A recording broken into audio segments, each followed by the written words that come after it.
Hi there.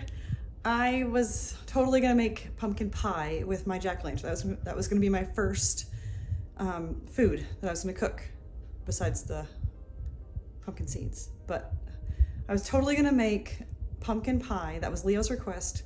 Honestly, I don't think he's gonna like pumpkin pie that much. But he also doesn't even want to try the thing I did make, which is this pumpkin or sourdough pumpkin artisan bread. So I'll show you what I did. Leo has yet to try it. Actually, nobody's tried it but me, but I'm gonna start making French toast with it. I don't think that they'll say anything besides that, oh, this is really good, because it is good. So pumpkin pie, hopefully. I do want to make that, and he wants it, so it'd be fun to make. He can try it, maybe he'll like it. I kind of doubt it. Give this video a thumbs up if you like pumpkin pie. I do. So I've got all my ingredients here. In here I have already, I don't need my scale anymore. I have 60 grams of starter, because I want this to be sourdough. I make pretty much everything I can sourdough. It just increases the digestibility so much for me. I don't do well with wheat. However, I can do spelt. So this is all spelt. We'll get to that. So in here, I'm gonna add my water. I'll put the recipe down below. I might need to add more water since I am using all this pumpkin. I decreased the water, but there are some, it's not completely water here. So let's see. So I put all my wet stuff in here. There's the pumpkin. Get that mixed in. I also have about 2 tablespoons of maple syrup. I had that in with the pumpkin. So this is just, really I'm just taking my regular bread recipe and altering it to add the pumpkin, and so I don't always put sweetener in my bread. However, I thought with the pumpkin that'd be nice, kind of like pumpkin pie-esque. All right, so my starter's pretty well mixed in there. So now I'm gonna add my white spelt. And this is whole spelt. I usually do about 30% of my flour as the whole grain. And then I'm gonna add my salt, 11 grams of salt, which is a little bit more than typical, but that helps with the gluten and this lower gluten flour, and pumpkin pie spice. Kind of mix this in to the flour before I mix it into the liquids. So I like to add a little bit of whole grain spelt in with my white spelt, because I think that when I make just white spelt flour, the texture is a little gummy. I don't know if that's because it's spelt, or maybe I just like the a little bit dryness of whole wheat, I guess. But it's just a nicer bread, I think. And of course there's the nutrition benefits. I guess you could talk about that too. So it's so pretty with the pumpkin color. This actually, the hydration of this seems pretty good. I usually do about spelt takes up less water. So if you're not gonna use spelt, you would just use more water. Usually like an artisan bread like this, artisan sourdough bread is more like 80% hydration, but I find with spelt that around 70 is perfect. So that's what I've done, just counting the pumpkin puree as a liquid. Get this all together. What I'll do is mix it as well as I can with the spoon, and then I will let it sit for half an hour, just to fully absorb all the liquid. And then I'll come back and give it a stretch and fold. It smells, oh, it smells really good. That's pretty good. So that's very shaggy, and that's fine, because as it rests for this initial period, the gluten will develop with all this water. And the flour, especially the whole grain, takes longer to absorb. The flour will absorb, and when I come back and start working with it, it won't be as sticky anymore. I'm gonna put a lid on this and come back in a little bit. All right, I'm here for my first stretch and fold. I'll do several of these over the next few hours. I want my hands wet so they won't stick. And I like to just pull up and let the dough hang. This first one is going to be, let's see if I get some spinning.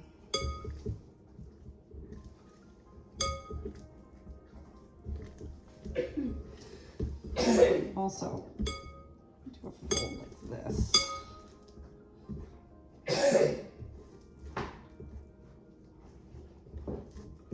Once it starts, you know, it's getting much stiffer now. It doesn't hang as well. That means the gluten is activated and it needs to relax again. So now that's looking nice and round. Just tuck that back under and that will sit until the next time I think to come do it. I'm very loose about this. I have done, this is probably, look how stretchy it is when you first pick it up. It really pulls.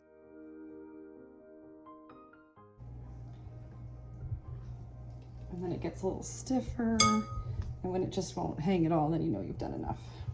So this is probably the third or fourth fold I've done. Let's see, I started at 12:30 and now it's 4 o'clock. So over that course of time, I've done a few and I'll probably, it's pretty bouncy. I'll probably stretch it one more time and then I'll just let it rise until after dinner. It'll be about 7 o'clock and then we'll get it ready to go in the refrigerator for overnight.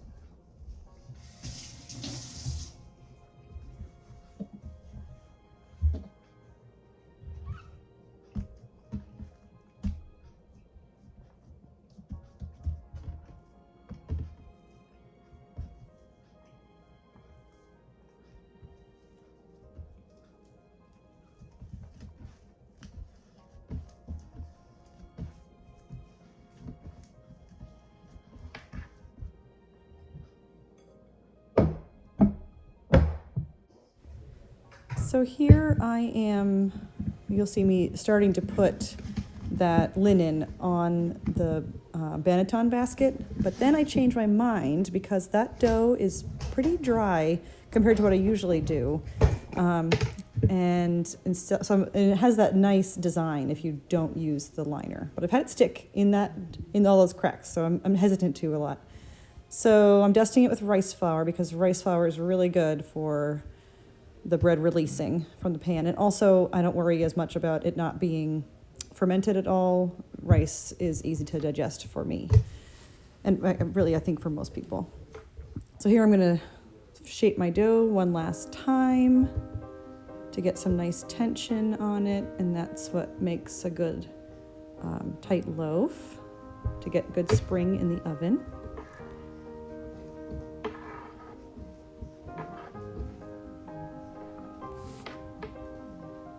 And then I'll stick it in that basket.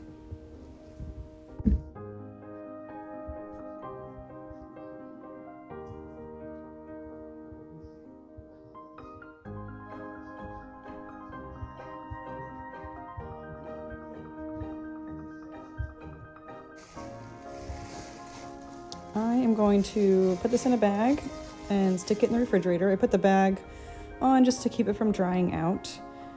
It's debatable whether that's necessary, but it's easy enough to do. So into the refrigerator, and this will chill overnight, which slows down the fermentation and allows it to have a longer ferment without becoming overproofed. And also it's so much easier to score bread when it's cold because it's a little stiffer. So I've preheated I'm sticking the cast iron in the oven so it can preheat with the oven to 500. Get good and hot, and that creates a little steam oven for getting a really good rise on the bread. The steam keeps the surface of the bread soft enough to keep going up before it hardens with the cooking process.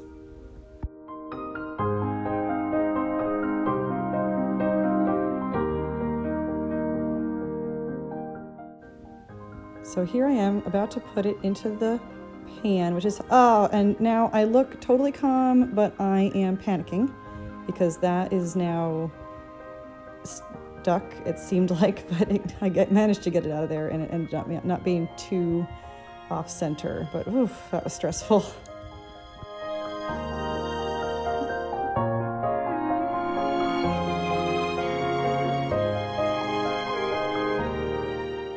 This will go into my preheated 500-degree oven, and I'll turn it down to 450 as soon as I close the door, and that will bake for 45 minutes. I leave it covered the whole time. Occasionally actually this time I uncovered it. Sometimes I'll uncover it and it'll get a little darker on top, but it's just fine when it's covered the whole time too.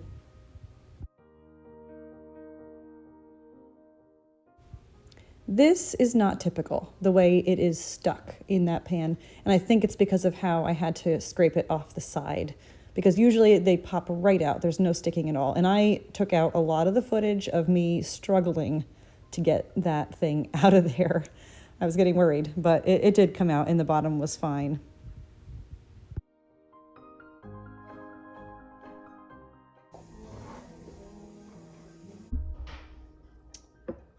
So clearly, this is not pumpkin pie, but this is a beautiful loaf of pumpkin bread. Let's cut into this and see how it looks. Here, let's do it right here.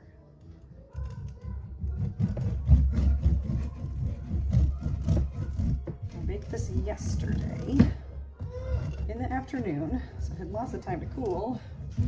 Let's see how it looks inside. Not as orange as I wanted it to be, but it smells very pumpkin-y. Actually, it smells very pumpkin-y. Oh, I wonder if it's a little bit, it's actually, that might be the spices that makes it browner. Oh, look at those nice holes we got. That's pretty beautiful bread. That's going to be good with butter, with cream cheese, sandwiches. It smells so pumpkin-y. This is good. Let's try it. Some butter.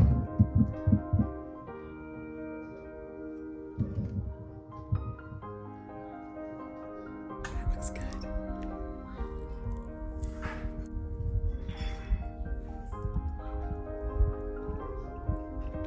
That is pumpkin-y. And the spices really bring out that pumpkin flavor. This is good bread. I'm pleased. I'm very pleased. More pumpkin adventures to come? Maybe.